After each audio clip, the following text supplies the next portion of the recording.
சிம்ம ராசிக்கார நேயர்களை நீங்கள் என்ன சொன்னால் என்ன சார், முட்டிடுவோம், மோதிடுவோம், பார்த்துருவோம், ஜெயிச்சிருவோம், ஆனால் ஜெயிக்க முடியாது. ஆனால் நீங்கள் ஜெயிக்காமல் போகிறத தோல்வினே ஒத்துக்க மாட்டீங்களே. ஜெயிக்கல அவ்வளோதான் மீங்க. ஏன்னா நீங்கள் தானே சிம்மம், சூரியன், சூர்யா உரசாதீங்க சார், சூர்யா அப்படிம்பீங்கள்ல, அந்த சூரியன் நீங்கள். ஆனால் அஷ்டம சனி எல்லா வயசுக்காரர்களுக்கும் எல்லா துறையினருக்கும் சிக்கலை தந்தே தீரும்.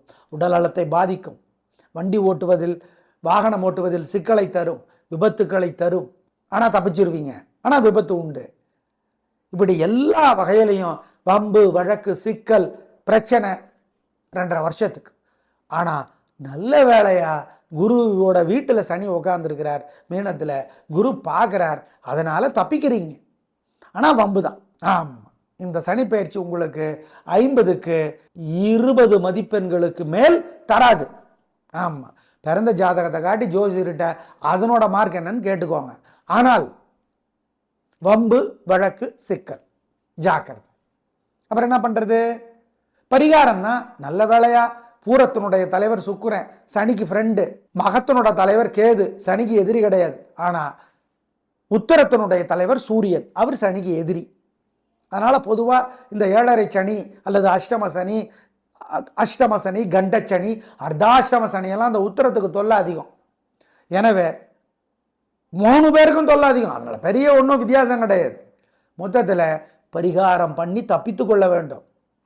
கொஞ்சம் வளைஞ்சு கொடுக்கணும், அது உங்களால் முடியாது. ஆனால் வளையணும், நிமிர வேணாம், கொஞ்சம் வளையலாம். நாணல் மாதிரி, வில்லு மாதிரி வளையணும், அனுசரித்து போகணும், பொறுத்து போகணும். இந்த சிம்ம ராசிக்காரர்களுடைய மிகப்பெரிய பலவீனம் பொறுத்துக்கிறது இல்லை, மனசில் தோன்றத பேசுறது. அதனால் வீண் வீம்பு வம்பு வழக்கு எல்லாம் வருது. சனி பகவான் தொல்லை செய்ய காத்திருக்கிறார். ஜாக்கிரதை. பரிகாரம் முக்கியம். முறையான மருத்துவ ஆலோசனை, மருத்துவ பரிசோதனை, மருந்து ஒழுங்காக எடுத்துக்கிறது, நிதானமாக இருக்கிறது, 4 பேர்கிட்ட ஆலோசனை கேட்டு முடிவெடுக்கிறது, இதெல்லாம் செய்யணும். இல்லை அப்புறம் பார்த்துக்குங்க, வீண் செலவு, வீண் கவலை, வீண் வம்பு, வீண் வழக்கு, வீண் பிரச்சனை எல்லாம் வர காத்திருக்கிறது. கவனம், பொறுமை.